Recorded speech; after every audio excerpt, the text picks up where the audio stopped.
welcome back. Chris Ibe is the Executive Director and founder of the African Youth Initiative on Crime Prevention.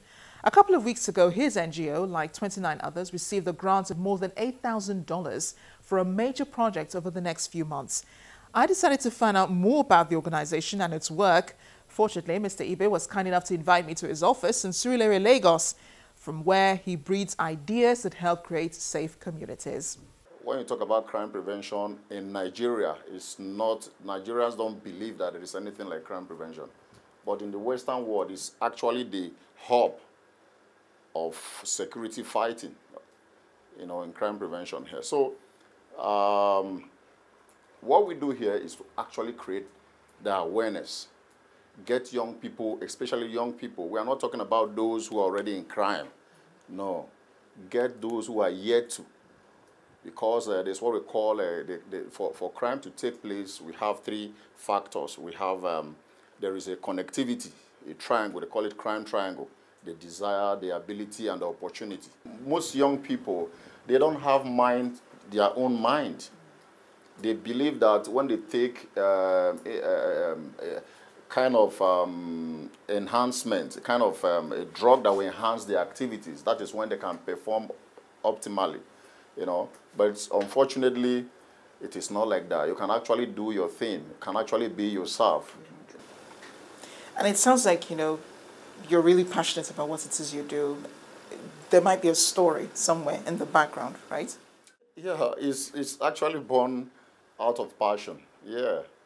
I was privileged to be one of the students sponsored by University of Lagos in partnership with Leap Africa when I was in University of Lagos. So we went through a one-year leadership training. So Leap, as a condition for graduation, told us requested that everybody must come up with a project. Some students went into HIV, leadership, and something like that. But at that time, in University of Lagos, a whole lot of court issues. So I was actually thinking, how do we intervene? So that was how the idea of creating awareness, getting the university community to understand that they have a role in the fight against courtism. So that was how we created the first Students' Crime Prevention Summit. It was actually Leadership and Crime Prevention Summit. So, around what year was this? This was in 2008. This was 2007. So that was 2007, yes, and it turned out to be good. When we came to that. When we organized that project, we had the Chief of Defense Staff attend that project. We had the Inspector General of Police, who was represented by the then CP Akpo-Ibo.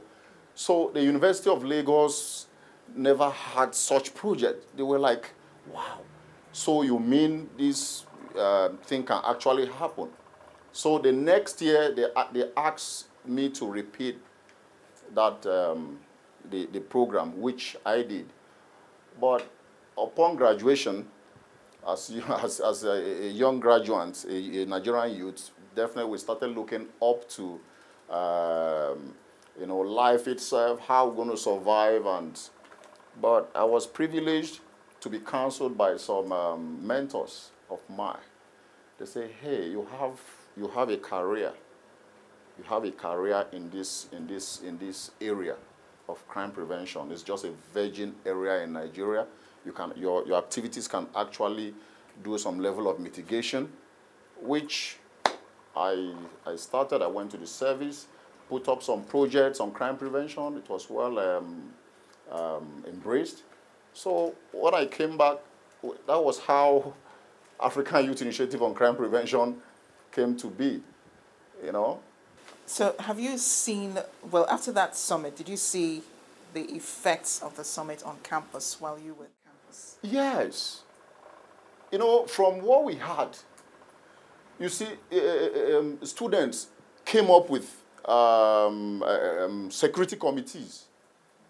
They now took, they now owned the fight themselves.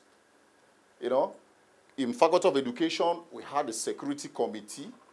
So as a student, we made them realize that these young guys, these cultists, when they strike, remember when University of Lagos had issues, the school was closed down for so many years. Even innocent people like myself were meant to pay. We spent some time at home.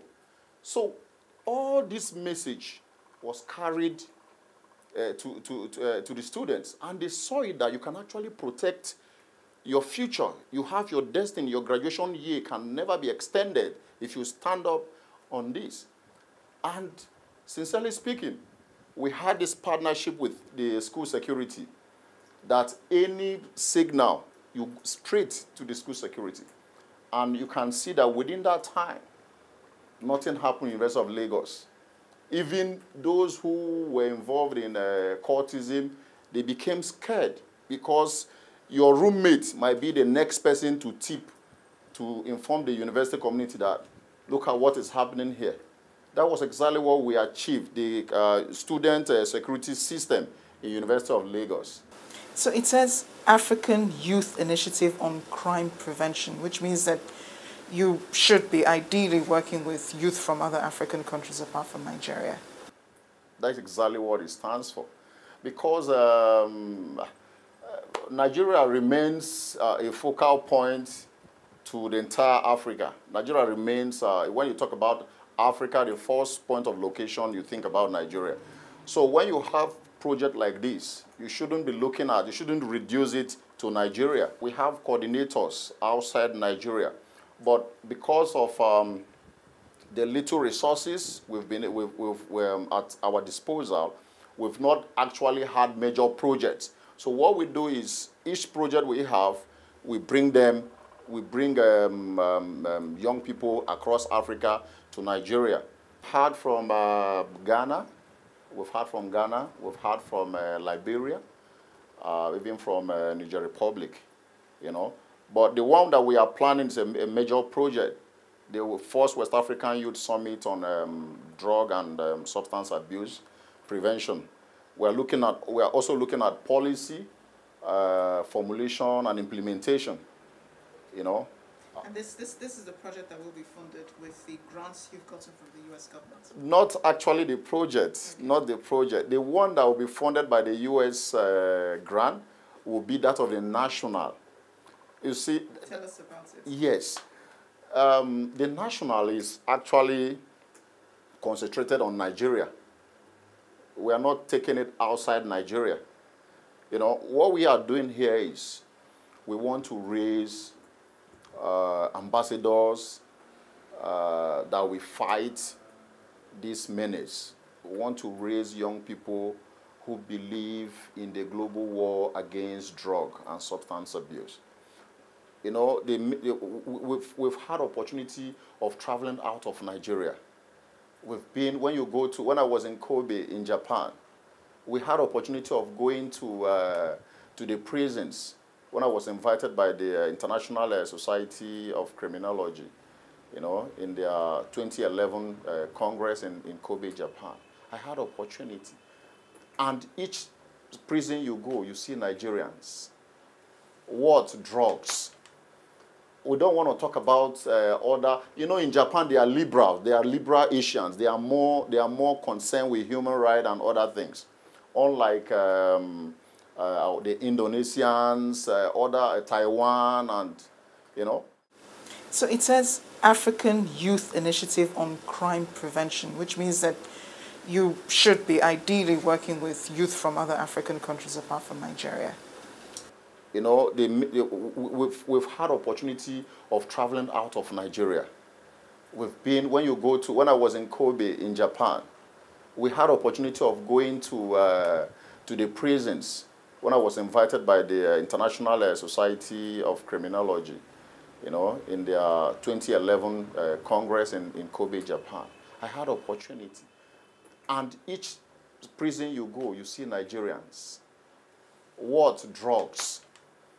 We don't want to talk about other. You know, in Japan they are liberal. They are liberal Asians. They are more concerned with human rights and other things, unlike the Indonesians, other Taiwan, and you know, we've had cases that young people killed because of drugs, and most of them are actually victims because of lack of information. And some of them, I went to, during one of our training, I was asking young people, what would you like to be? When I facilitated for Leap Africa in their LEC project. So what would you like to be after graduation from secondary school? One said, I want to be like my uncle Benga. I said, what does he do? He's into Yahoo Yahoo. So you can imagine that kind of thing.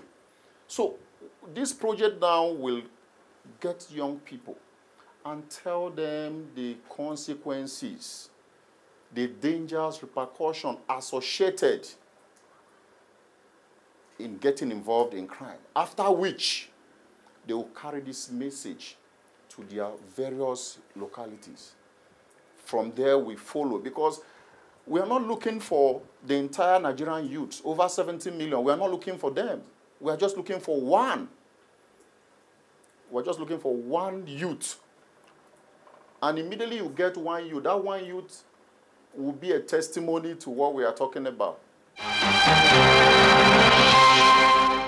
And that's where we end the program this week. I'm so glad you could join us. Don't forget, your comments are always welcome on the program. Join the conversations online via any of the addresses shown on your screen, and feel free to start one of your own. I am Amarachi Obani. I'll see you next time.